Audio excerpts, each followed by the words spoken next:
I, female 32, met this wonderful man, Philip, male 36, 2 years ago. We got married 4 months ago. For context, I have a tween son, Billy, from my previous relationship, and my ex isn't in the picture. I admit that Philip's relationship with my family isn't so great. They would disagree on a lot of things. For example, he argued with my dad when he said he was keeping their grandson away from them, but Philip stated he wasn't and couldn't visit with Billy because he had to work. I was sick at the time. The latest argument was what made things worse. My mom and sister were discussing natural remedies, they're into this stuff, for my niece, and Philip, he's a pediatrician, called both ignorant for not using meds instead, which caused a huge argument and Philip no longer being welcome at my parents' house. Now they'd sent Billy and me an invitation for Christmas, but did not include Philip, which I expected given how strained their relationship had become. So I called my mom to confirm that I'll attend. But the minute Philip found out, he said he couldn't believe I was okay with my family excluding him and that I agreed to go and leave him behind. I told him it was their celebration and I didn't get to decide on their guest list for them. And I'm not leaving him behind because we didn't have any plans for Christmas.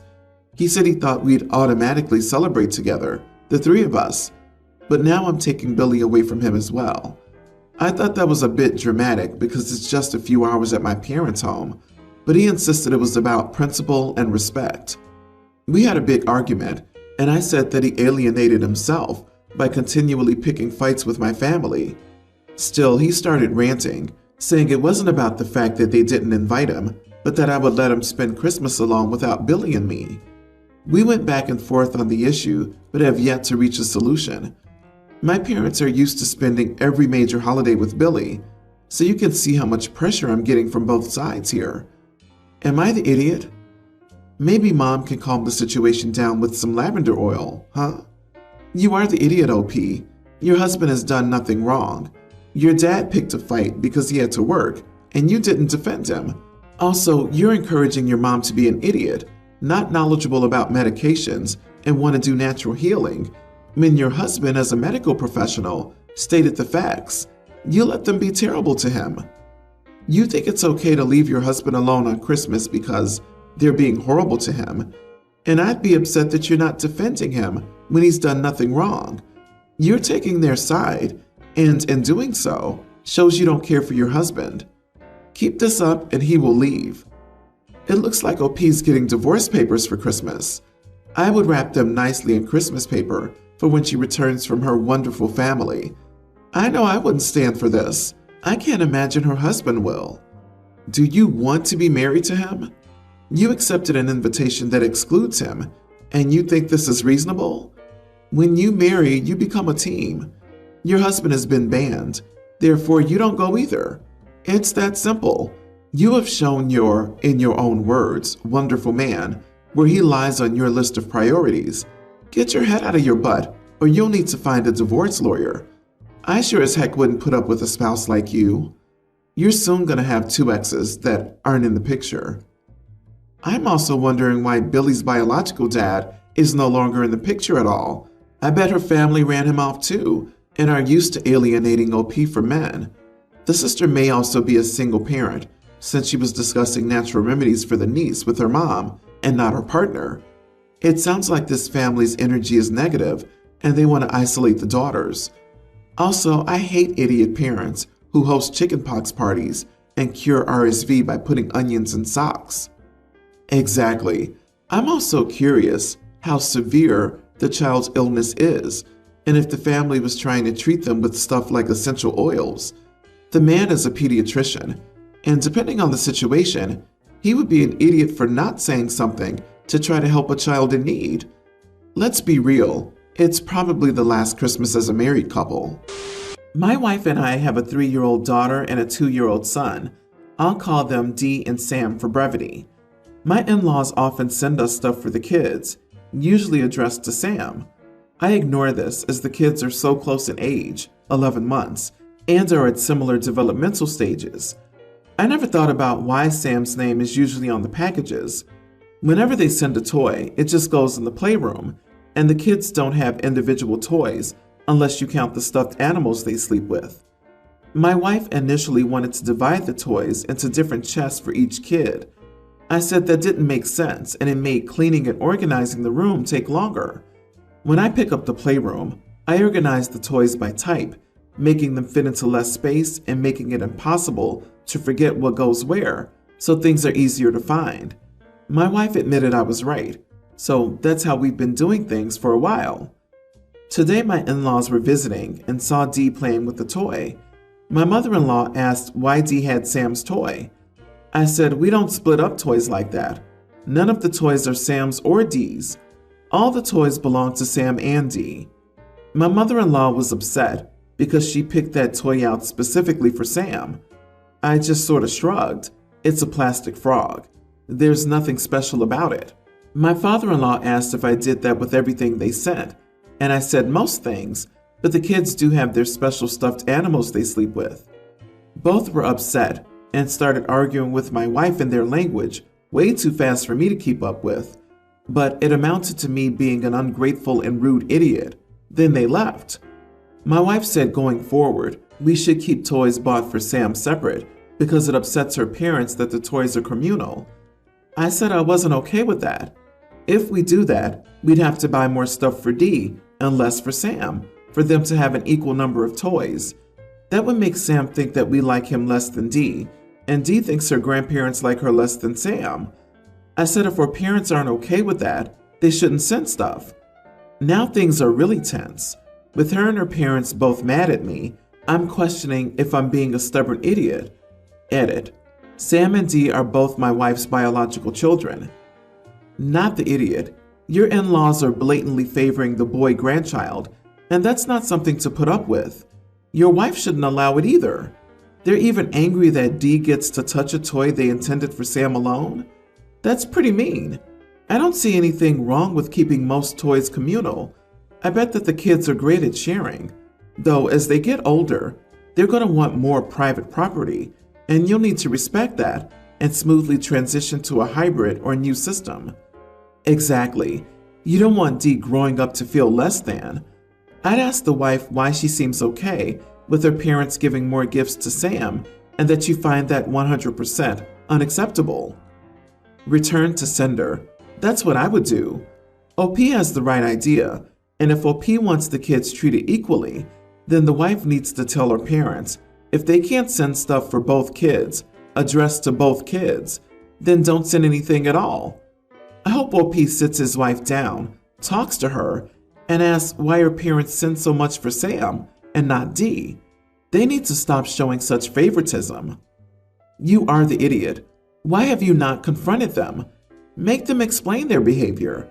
And I honestly think this toy situation is the least of your problems. Your biggest problem to me, though, is that you're stuck on trying to be as polite as possible when you should be focused on protecting your children, and as much as you can anyway, helping your wife deal with all the baggage she has to carry from her parents being trash. My boyfriend of 6 years, Jack, and I decided to move in together. We both have children from our previous relationships.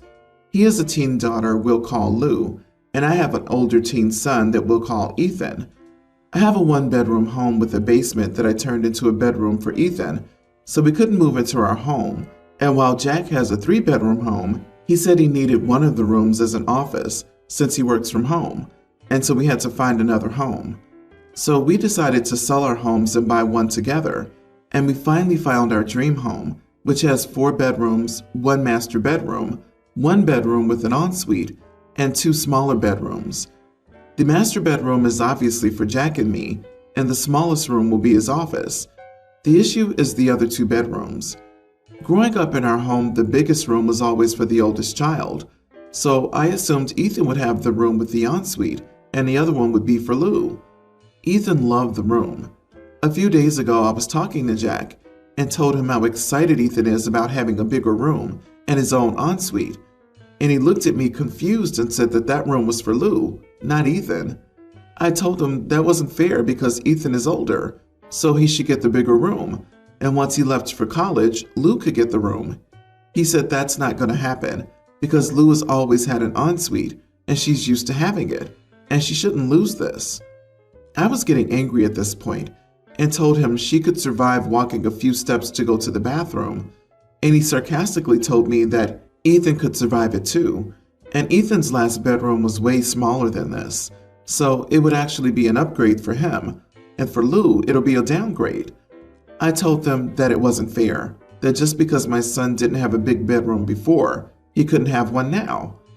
To make matters worse, I was talking about buying new furniture for Ethan's room since his furniture is too old, and asked him if he could help me a bit.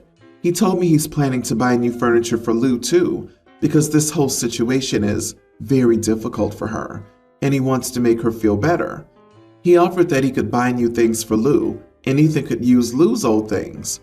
I blew up at him and asked him how much he cared about my son, so he gets the smaller room and the old furniture, while his daughter gets the bigger room and new furniture. He thinks I'm an idiot for expecting his daughter to suffer for my son, but I don't think that that's suffering. The bedroom is nice. She'll only have to be there for 2 years, and the furniture is new and good enough. She doesn't need new furniture. Am I the idiot because I think my son should get the bigger room since he's older, while my boyfriend is paying for 85% of the house and wants to give the bigger room to his daughter? I had some debt that I needed to pay, so I had to sell my home and pay my debt with part of it. Unfortunately, I don't have much of a choice right now due to financial problems. Not the idiot. The bedroom issue is tough, but the furniture issue should be fairly straightforward. They each get new or neither does. The fact that Jack expects Ethan to both get the smaller room and the used furniture indicates how you can expect Jack to treat Ethan when you all are living together. What you do with this knowledge will determine how you should be judged. Disagree. Each parent is responsible for their child. He didn't adopt her son. They agreed to move in together.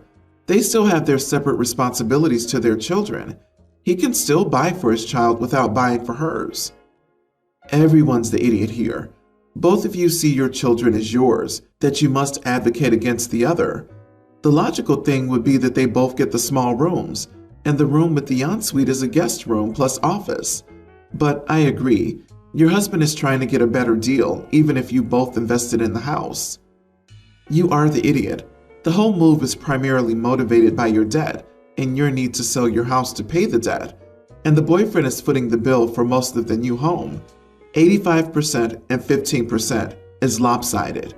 He's paying 85% for a new house and ripping his daughter out of her childhood home because you needed to sell your house because of your debts. And then you also revealed that you couldn't even afford a studio apartment on your income. Yet you're expecting your boyfriend to pay the lion's share of expenses for the new house, supporting you and your son, and also for your son to get the better room over your boyfriend's daughter. You are a terrible partner and a step monster. I, 21 female, am a babysitter for a family. I've been their babysitter since March. They're a great family, treat me well and pay me well. I wrote down a list of days I could not work the entire year and for however long they needed me. The days are my birthday, Christmas Day, Boxing Day, New Year's Eve, New Year's Day, and November 16th. They said that these days were fine and that they can get someone to stand in for those days. Well, on Sunday, they messaged asking if I could babysit their 3 kids, male tween, younger male tween, and female toddler, on Christmas Day from 3 p.m. to 9 p.m. I asked if they were joking, and they said no. They said every other person they've asked also said no, to which I replied, well, they would because it's Christmas Day. They began to beg and said they'd offer me $50 more than they would any other day. Again, I responded no. I have strictly given them the days I want off so that I can spend time with family and friends. And Christmas is the only day my family can get together and spend time with each other. Not only that, but the family would want me to look after the kids in the same house they'll be in, but they'll be in the other room and don't want the children to distract them. My parents told me I've done the right thing, but other people are telling me I don't know how it feels to have kids and want to spend time with friends and family and their kids interrupt them. So, am I the idiot? Not the idiot. They agreed to you getting those days off, and they need to keep their word.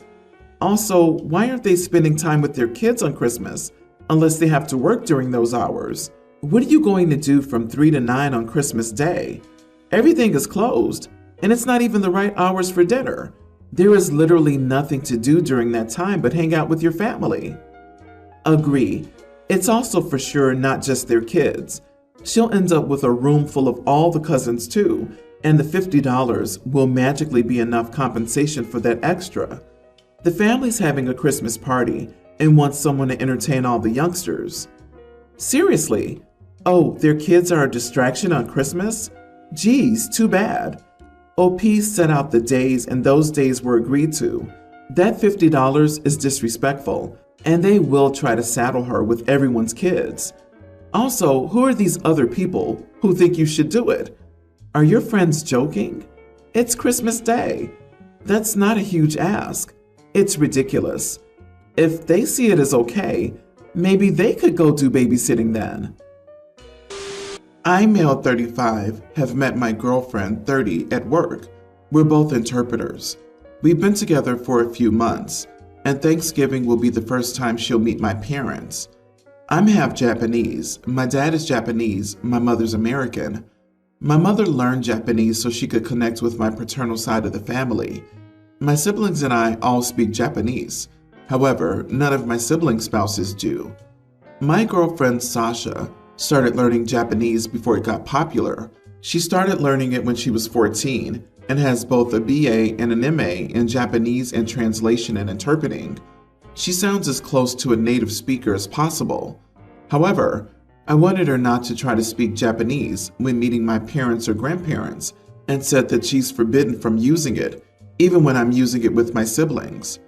She asked why, and I told her that I'd hate for my sisters-in-law and brother-in-law to be uncomfortable because they don't speak it, and I don't want her to become my parents' and grandparents' favorite because we've only been together for a few months, and it wouldn't be fair if they liked her more than my sister-in-law of 10 years who doesn't speak Japanese. She said that that was ridiculous and that she shouldn't have to hide it. I said that perhaps later when we've been together for longer. She asked if she had to pretend not to understand my siblings and me when we talked, and I said, exactly. She got weird and went home. She's been kind of distant lately, and I told a friend about this, and she said that I was a major idiot, and if they ask her about her job, she must lie as well. I admit I hadn't thought of that, but I still can't see that I did anything wrong. So, am I the idiot for demanding she lies? You are the idiot. It will impact her relationship with your family in the future. How will they react when they find out she's been able to communicate with them this entire time? So, you've been eavesdropping on our conversations this entire time and didn't say anything? But he forbids it, and don't you know she should obey? I'm not getting that he cares so much about his in-laws that he thinks his girlfriend exchanging a few pleasantries in Japanese with other family members would devastate them. And presumably, the siblings and parents occasionally communicate in Japanese with spouses present. This seems 100% about control and nothing else. You are the idiot. You should have just told her that you don't see the relationship as having any real future. You don't want your family getting too attached to her, because that's basically what your nonsensical prohibition amounts to. Also, if you cared about not leaving out the in-laws, no one would speak Japanese.